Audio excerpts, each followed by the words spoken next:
উচ্চশিক্ষার সুযোগ অনতিবিলম্বে উপসহকারী কমিউনিটি মেডিকেল অফিসার শূন্য পদে নিয়োগ প্রদান সহ ৪ দফা দাবিতে রাজধানীর শাহবাগ মোড় অবরোধ করেছেন medical assistant training school maths শিক্ষার্থীরা। সেখানে রয়েছেন সহকর্মী বিপুল দেব রায়, সরাসরি চলে যাচ্ছে তার কাছে। বিপুল, শাহবাগ মোড়ের বর্তমান পরিস্থিতি কি দেখতে পাচ্ছেন, আর ঠিক কি কি দাবি তুলে ধরেছেন অবরোধকারীরা, জানাবেন।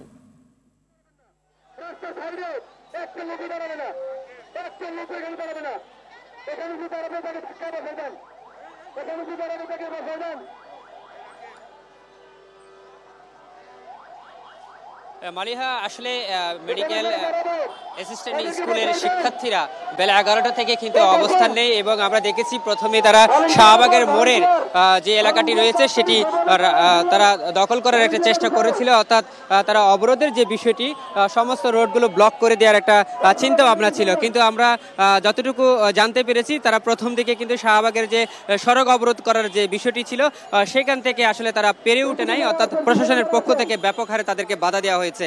সেই ক্ষেত্রে তারা মহাসড়ক যে শাহবাগের যে মোড়টি রয়েছে সেটি ব্লক করতে না পারলেও তারা এখন অবস্থান নিয়েছে জাদুঘরের সামনে এবং আমরা যতটুকু দেখতে পাচ্ছি সেটা হচ্ছে টিএসসি হয়ে শাহবাগ মোড়ে যে গাড়িগুলো আসবে সেগুলো শুধুমাত্র যান চলাচল বন্ধ রয়েছে, অন্যান্য রোডের যে গাড়িগুলো সেগুলো চলাচল রয়েছে।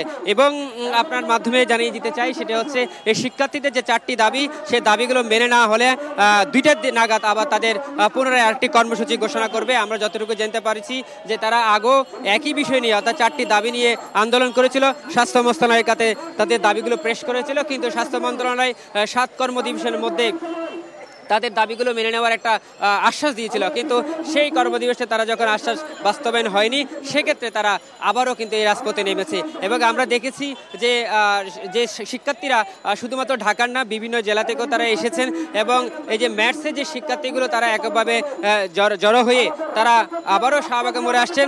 এবং আপনার মাধ্যমে জানিয়ে চাই তারা আর কিছুক্ষণ পর অর্থাৎ 2টা নাগাদ তাদের নতুন করে কর্মসূচি ঘোষণা দেবে। তবে সেই কর্মসূচির মধ্যে আমরা যতটুকু জানতে পেরেছি সেটা শাহবাগের থেকে তারা সচিবালয়ের দিকে যাবে, অর্থাৎ তারা যদি সরকারের পক্ষ থেকে তাদের দাবিগুলো মেনে নেওয়া হয় তাহলে তারা সচিবালয় ঘেরাও কর্মসূচি দিবে এবং সেই সাথে আমরণ অনশনের একটি কর্মসূচি ঘোষণা দিবে, এমনটাই আমাদেরকে জানিয়েছেন। তো মালিহা, এই ছিল সর্বশেষ তথ্য। ধন্যবাদ আপনাকে।